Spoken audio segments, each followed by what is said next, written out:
11월의 까르보나라. 이 읽히지 않는 페이지와 라떼아트. 성수동의 그 카페에는 기묘한 여자가 있다.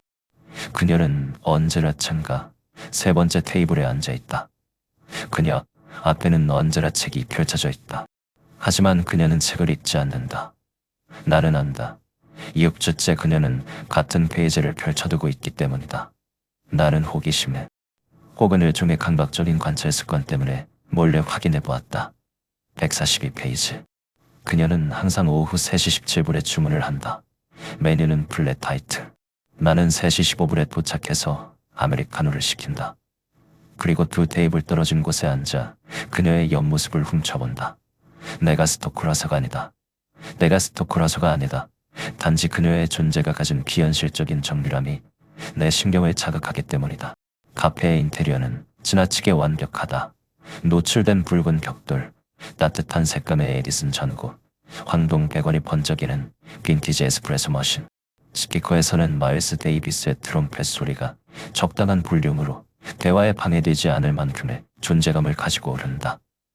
바리스타는 머른 체형의 청년인데 그는 항상 라떼아트에 집착한다. 나뭇잎 모양, 오직 나뭇잎 모양만 그린다.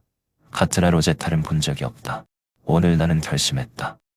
그녀에게 말을 걸기로. 특별한 이유는 없었다.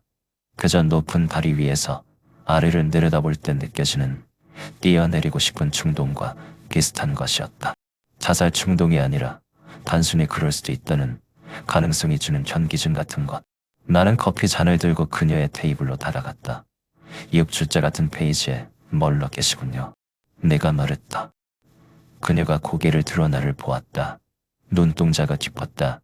갈색이 아니라 빛을 빨아들인 뒤 다시 내보내지 않는 칠 같은 검은색이었다. 그녀의 눈 속에 우물이 하나 있는 것 같았다. 알고 있어요. 그녀가 담담하게 말했다. 목소리는 낮고 하스키했다. 비 오는 날의 첼로 소리 같았다. 아주 좋은 페이지거든요. 어떤 내용입니까? 그녀는 책을 덮었다. 책갈피도 끼우지 않고 마치 언제든 다시 그 페이지를 찾을 수 있다는 듯이 책 표지에는 뿌리가 흙 밖으로 흉하게 드러난 나무 그림이 그려져 있었다. 제목은 은총의 영토, 영미권 작가의 소설 같았다. 자신이 시뮬레이션 속에 살고 있다는 걸 깨달은 여자의 이야기예요. 그녀가 말했다. 하지만 작가가 말하고 싶은 건 깨달음 그 자체가 아니에요. 중요한 건 그 이후죠. 그 이후엔 어떻게 되는데요? 매트릭스를 탈출하나요? 아니요. 그녀는 계속 살아가요. 그냥 살아요. 가짜라는 걸 알면서도요. 그녀가 자신의 커피 잔을 들어 올렸다. 이 커피가 원자로 이루어져 있든 0과 1의 코드로 이루어져 있든 마시면 커피 맛이 나니까요. 카페인은 심장을 뛰게 하고요. 진짜와 가짜의 구분이 무슨 의미가 있을까요? 고통이 진짜라면 그 세계는 진짜인 거예요. 나는 허락도 구하지 않고 그녀의 맞은편 의자를 빼내 앉았다. 무례한 행동이었지만 그녀는 개의치 않는 듯했다. 저는 민서준입니다. 알아요. 그녀가 말했다. 전 유나예요. 제 이름을 안다고요. 당신은 3시 15분에 오죠. 아메리카노를 마시고요. 항상 두 테이블 뒤에서 내 뒤통수를 보잖아요. 그때 바리스타가 다가와 우리 테이블에 새 커피 2잔을 내려놓았다. 우리는 주문한 적이 없었다. 그는 아무 말 없이 빈잔을 치우고 돌아갔다. 새로 올 라떼의 거품 위에는 2개의 나뭇잎이 서로 얽혀있는 그림이 그려져 있었다. 유나가 커피잔을 내려다보며 말했다. 이 대화 말이에요, 서준 씨. 이게 정말 우리의 의지일까요? 무슨 뜻입니까? 우리가 지금 감시와 시뮬레이션에 대해 이야기하고 있잖아요. 어쩌면 누군가 혹은 무언가가 이런 주제로 대화하는 인간들의 데이터가 필요해서 우리를 이곳에서 만나게 한 건 아닐까요? 등골이 서늘해졌다. 밖에서는 11월의 차가운 비가 내리기 시작했다. 창문에 빗방울이 부딪히는 소리가 불규칙한 타악기 연주처럼 들렸다. 창밖을 지나가는 사람들의 우산이 묘하게 일정한 패턴으로 움직이는 것처럼 보였다. 당신의 임플란트.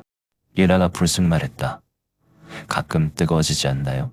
나는 반사적으로 귀 뒤를 만졌다. 그걸 어떻게? 밤마다 느껴요. 그녀가 자신의 귀 뒤, 머리카락 아래를 가리키며 말했다. 누군가 내 머리에 빨대를 꽂고 아주 천천히 내용물을 빨아 마시는 것 같은 기분. 아침에 일어나면 내가 텅 빈 껍데기처럼 느껴지죠. 우리는 잠시 침묵했다. 마일스 데이비스의 트럼펫 소리가 빗소리에 묻혔다. 선유도 공원. 그녀가 창밖에 비를 보며 말했다. 거기에 옛 정수장 시설이 있어요. 알고 있나요? 가본 적은 없습니다. 내일 새벽 5시에 거기로 와요. 혼자서. 왜요? 거기는 빛이 좀 다르거든요. 잘못 현상된 사진처럼 채도가 낮아요. 시스템의 감시가 헐거워지는 곳이죠. 당신이 정말로 그 이후를 알고 싶다면 와요. 그녀는 자리에서 일어났다. 있던 책은 테이블 위에 그대로 둔 채였다. 그녀는 코트깃을 세우고 뒤쪽으로 사라졌다. 나는 남겨진 책을 펴보았다. 142페이지. 감옥은 벽이 아니다. 우리가 벽에 있었다는 사실조차 잊어버렸다는 것. 그것이 진짜 감옥이다. 우리는 좁은 독방을 스위트홈이라 부르며 창문이 열리지 않는 이유를 궁금해하지 않는다. 바리스타가 젖은 행주로 에스프레소 머신을 닦고 있었다. 같은 동작을 무한히 반복하면서 그의 눈은 텅 비어 있었다. 나는 책을 챙겨 카페를 나왔다. 책은 젖은 벽돌처럼 무거웠다. 새벽의 강, 그리고 춤추는 그림자들. 잠을 잘 수가 없었다. 임플란트가 이식된 부위가 불덩이처럼 뜨거웠다. 침대에 누워 천장을 노려보았다. 천장의 얼룩이 거대한 눈동자처럼 보였다가 다시 평범한 얼룩으로 돌아왔다. 새벽 2시. 나는 침대에서 빠져나와 주방으로 갔다. 프렌치 프레스로 커피를 내릴까 하다가 그만두었다. 대신 위스키를 한 잔 따랐다. 얼음 없이 스트레이트로. 독한 액체가 목을 타고 넘어가자 위장이 뜨거워졌다. 창밖으로 서울의 야경이 펼쳐져 있었다. 거대한 괴물의 내장처럼 반짝이는 듯이. 저 불빛 하나하나 아래에서 사람들은 잠들어 있을 것이다. 그리고 그들의 머릿속에서는 수학이 이루어지고 있겠지.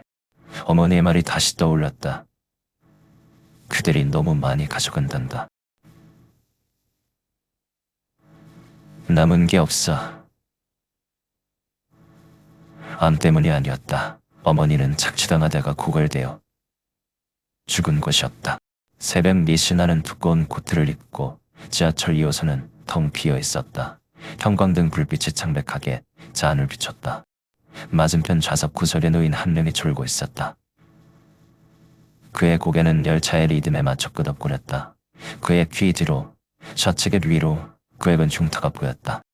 구형 임플란트 자국, 켈로이드성 피부가 붉게 부풀어 올라 있었다. 나는 그에게 다가가 묻고 싶었다. 당신의 꿈은 안녕하십니까? 당신의 기억은 온전히 당신의 것입니까? 하지만 나는 그저 내 운동화끈을 다시 묶었을 뿐이다. 당산역에서 내려 선유도 공원까지 걸었다. 강바람이 칼날처럼 차가웠다. 한량은 검은 잉크를 풀어놓은 듯 묵직하게 흘렀다. 공원은 기묘한 분위기를 풍겼다. 옛 정수장의 콘크리트 구조물들이 동굴 식물에 덮인 채 방치되어 있었다. 녹슨 파이프들이 거대한 동물의 뼈처럼 튀어나와 있었다. 약속 장소인 수생식물원 근처에 유나가 서 있었다. 그녀 곁에는 3명의 사람이 더 있었다. 동그란 안경을 쓴 중년 남자, 머리를 잘게 깎은 펑크족 스타일의 젊은 여자, 그리고 손을 심하게 떠는 노파. 왔군요.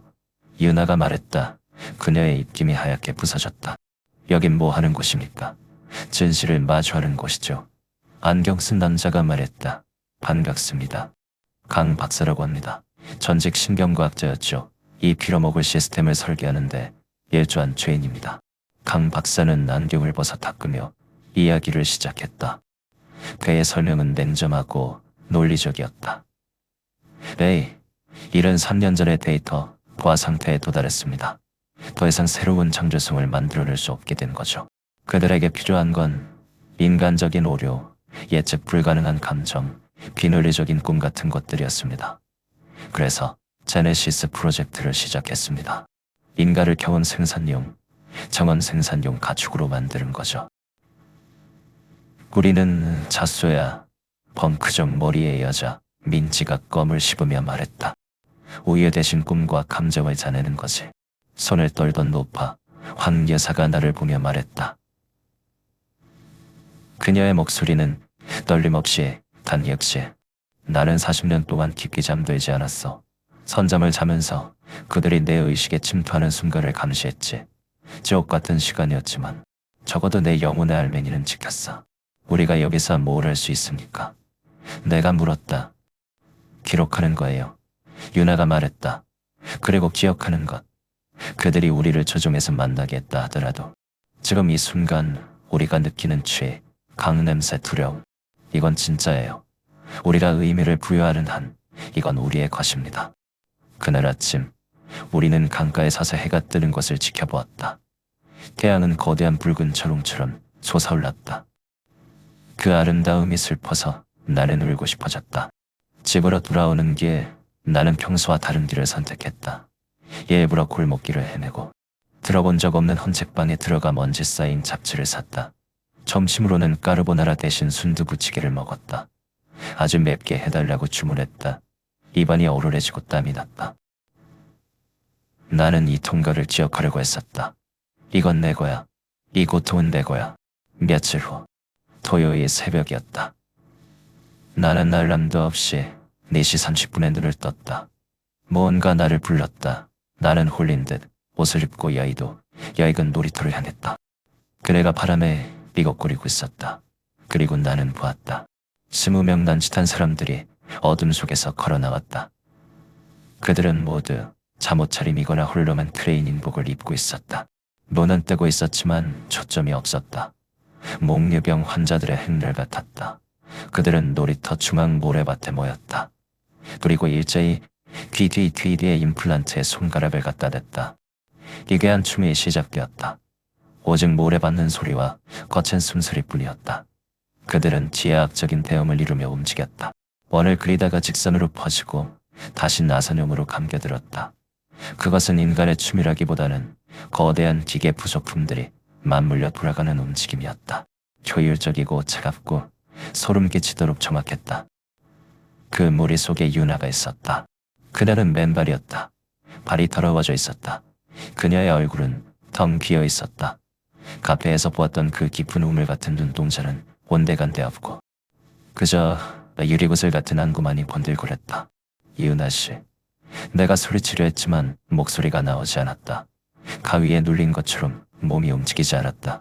나는 그네 뒤에 숨어 그 끔찍한 의식이 끝날 때까지 지켜보았다. 똥이 트자 그들은 거짓말처럼 흩어졌다. 각자의 침대로 돌아갔다. 나는 놀이터에 혼자 남았다. 빙그레가 혼자 흔들리고 있었다. 우리는 가축이 아니었다. 우리는 꼭두각시였다.